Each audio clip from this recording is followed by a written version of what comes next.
ఇక ఎందుకు కాంగ్రెస్ గానీ బీజేపీ గానీ తెలంగాణను టార్గెట్ చేస్తున్నాయి, తెలంగాణ ప్రజలను గోసపుచ్చుకుంటున్నాయి? మరి తెలంగాణ ప్రజలకు అనేక సందేహాలు కలిగినాయి. కానీ నిన్న సభతో కేసీఆర్ ప్రసంగంతో స్పష్టమైపోయింది. ఒక ప్లాన్ ప్రకారమే తెలంగాణను ఆగం చేస్తున్నాయి ఈ రెండు జాతీయ పార్టీలు అనే విషయం. దీనికి సంబంధించి మనకి మరింత సమాచారం అందించడానికి మా ప్రతినిధి ప్రదీప్ మనకి లైవ్ లో అందుబాటులో ఉన్నారు. ప్రదీప్, నిన్న తరలి వచ్చిన ప్రజలందరినీ చూస్తుంటే కనుక గోసపడుతున్న వాళ్ళంతా కూడా తమకు ఒక సమాధానం దొరుకుతుంది, తమకు ఒక భరోసా దొరుకుతుందన్న ఆలోచనతో వచ్చిండ్రు. ముఖ్యంగా కాంగ్రెస్ బీజేపీలు తెలంగాణకు రెండు విలన్ పార్టీలని కేసీఆర్ చెప్పిన మాటలను ప్రజలు ఎట్లా తీసుకున్నారు? జరుగుతున్న పరిణామాలు చూస్తుంటే ఇవి నిజమే అనిపిస్తుందా? బీఆర్ఎస్ పార్టీ నిన్న నిర్వహించినటువంటి రైతోత్సవ సభకు ఆ పార్టీ ఊహించిన దానికంటే ఎక్కువ జనం అయితే తరలి వచ్చారనేది స్పష్టంగా కనిపిస్తా ఉంది. ఆ సభకు వచ్చేటువంటి జనాన్ని ఆ సభ ప్రాంగణానికి వెళ్లకుండా అనేక రూపాల్లో అడ్డుకున్నారు. ముఖ్యంగా పోలీసులు ఎక్కడికక్కడ ఇబ్బందులు పెట్టినటువంటి పరిస్థితి. మరోవైపు ఆర్టీఏ అధికారులు ఎన్నడూ లేని విధంగా తనిఖీలు నిర్వహించి బస్సులో వచ్చేటువంటి ప్రజలను ఇబ్బందులకు గురి చేశారు. చాలా మంది ఆ ప్రాంగణానికి వెళ్లకుండా ఇబ్బంది పడ్డటువంటి పరిస్థితి. ఏదైతే 10-20 కిలోమీటర్ల మేర ట్రాఫిక్ అయితే భారీగా జామ్ అయింది. కేసీఆర్ ఇంతకాలం మౌనంగా ఉన్నారు, ఏం మాట్లాడతారు? ఆ ప్రజలకు ఎటువంటి భరోసా? 10 ఏళ్ల కాలంలో బీఆర్ఎస్ హయాంలో దొరికినటువంటి భరోసా ఇప్పుడు లేదు. అయితే కాంగ్రెస్ మాటలు నమ్మి ఓట్లేసి ఇబ్బందుల పాలవుతున్నామని ఇప్పటికే చాలా సందర్భాల్లో ప్రజలు ఆ కేసీఆర్ ను యాద్ చేసుకున్న సందర్భం, ఎప్పుడు వస్తారు కేసీఆర్ అన్న అని అడిగినటువంటి సందర్భాలు మనం అనేకం చూసాం. ఇంతకాలం మౌనంగా ఉన్నటువంటి కేసీఆర్ ఏం మాట్లాడతారు, ప్రజలకు ఎలాంటి భరోసా ఇస్తారని తెలుసుకునేందుకు, వినేందుకు, కేసీఆర్ ను చూసేందుకైతే భారీగా తరలి వచ్చినటువంటి పరిస్థితి. బీఆర్ఎస్ పార్టీ ఆర్గనైజ్ చేసిన దానికంటే ఎక్కువగా స్వచ్ఛందంగా తరలి వచ్చినటువంటి పరిస్థితులు అయితే మనం చూస్తా ఉన్నాం. ఈ పరిణామాలు అటు కాంగ్రెస్ పార్టీని, ఇటు కేంద్రంలో ఉన్నటువంటి బీజేపీ పార్టీని ఉక్కిరి బిక్కిరికి గురి చేశాయనేది స్పష్టంగా కనిపిస్తోంది. ముఖ్యంగా కాంగ్రెస్ పార్టీ, ముఖ్యంగా అధికారంలో ఉన్నటువంటి కాంగ్రెస్ పార్టీ బీఆర్ఎస్ సభకు సంబంధించి ఆసక్తిగా ఎదురు చూసింది. కేసీఆర్ ఏం మాట్లాడతారు, ఏ మేరకు ప్రజలు ఆ సభకు తరలి వస్తారనేది ఎప్పటికప్పుడు మానిటరింగ్ చేస్తా ఉంది, తెలుసుకునే ప్రయత్నం అయితే చేసింది.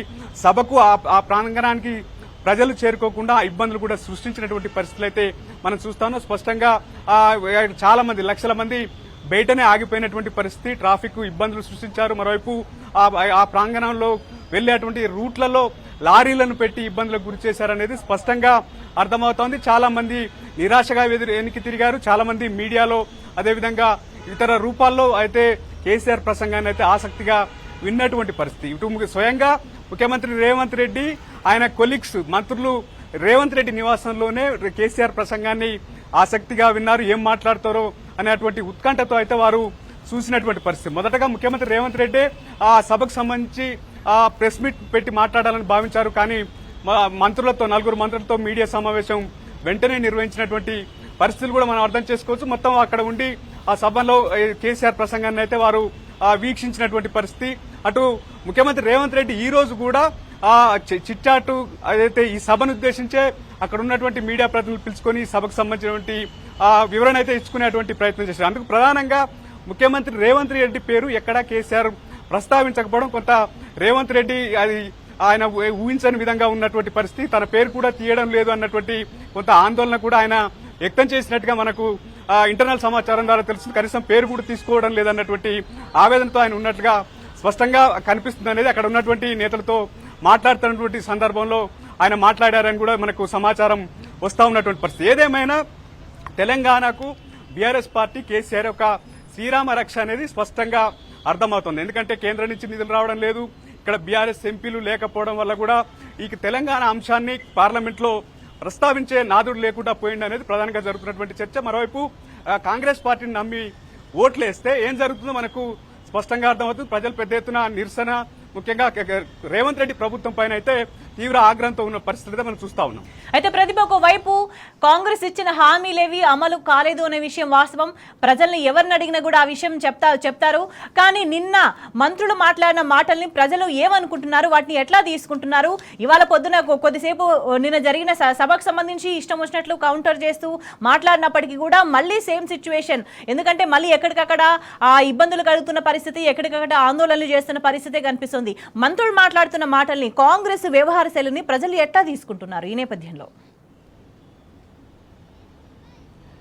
మొత్తానికైతే కేసీఆర్ మాట్లాడింది స్పష్టంగా కనిపించింది. ఎందుకంటే బీఆర్ఎస్ 10 ఏళ్ల కాలంలో కేసీఆర్ ఏం చేశారు, ప్రజలకు ఎటువంటి పనులు చేసి పెట్టారు, ఏమేమి హామీలు ఇచ్చినవి కాకుండా ఇవ్వని కూడా ఏ రకంగా చేశామనేది కేసీఆర్ తన ప్రసంగంలో స్పష్టంగా చెప్పారు. మరోవైపు ఇప్పుడు వచ్చినటువంటి ప్రభుత్వం ఏం చేస్తుంది, ఆ ఎన్నికల్లో ఇచ్చినటువంటి హామీలను ఎందుకు అమలు చేయడం లేదు, ఎందుకు ఆ దిశగా ప్రజలకు ఒక భరోసా ఇవ్వలేకపోతా ఉంది, పైపెచ్చు అనేక ఇబ్బందులు సృష్టిస్తా ఉంది.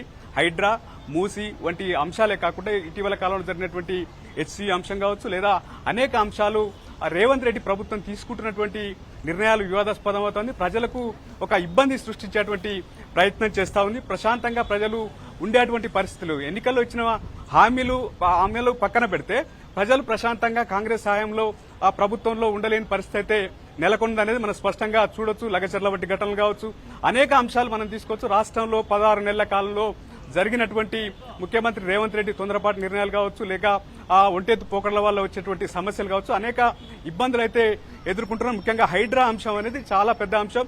అక్కడ నగరంలో ఉన్నటువంటి ప్రజలు నిద్రలేని రాత్రులు అయితే గడుపుతా ఉన్నారు. ఆ రకంగా సొంత పార్టీలో కూడా తీవ్రమైనటువంటి విమర్శ ఉంది. మనం చేయాల్సింది ఏంటి, చెప్పింది ఏంటి, ఇప్పుడు చేస్తున్నది ఏంటి, దానివల్ల కాంగ్రెస్ పార్టీకి వచ్చేటువంటి లాభం ఏంటి, కాంగ్రెస్ పార్టీకి సంబంధించి పూర్తిగా రోజు రోజుకు ప్రజల్లో ఏదైతే వ్యతిరేకత భావాన్ని అయితే మూట కట్టుకుంటుంది. ఎందుకంటే రేవంత్ రెడ్డి సీఎం అయిన తర్వాత అటు పార్టీని ఇటు ప్రజలకు ఒక భరోసా ఇచ్చుకుంటూ పార్టీని బలోపేతం చేయాల్సినటువంటి అవసరం ఉంటుంది. కానీ ఆయన తాను ముఖ్యమంత్రి అయ్యాను, ఇక పార్టీ ఎటుపోతే నాకేంటన్న రీతిలో వ్యవహరిస్తున్నారనేది కాంగ్రెస్ పార్టీలో సీనియర్లు అయితే చెప్తున్నటువంటి మాట. ఇప్పటికైనా ఇచ్చినటువంటి హామీలపైన ప్రధానంగా దృష్టి కేంద్రీకరించి ప్రజలకు చేయాల్సింది చేయకుండా అనేక ఇబ్బందులు సృష్టించడం వల్ల ఇబ్బంది అయితే ఎదుర్కొంటున్నారనేది స్పష్టంగా కనిపిస్తా ఉంది. కేసీఆర్ ప్రసంగంతో ఒక స్పష్టత కనిపించింది. ఎందుకంటే ఆనాడు చేసింది ఏంటి, ఇప్పుడు జరుగుతున్నది ఏంటి, ప్రజలు మీరే ఆలోచించాలని ఆయన స్పష్టంగా చెప్పారు. మరోవైపు కేంద్రం నుంచి ఎటువంటి నిధులు రావడం లేదు, 11 ఏళ్లైనా 11 రూపాయలు కూడా రావలేదని స్పష్టం చేశారు. ప్రధానంగా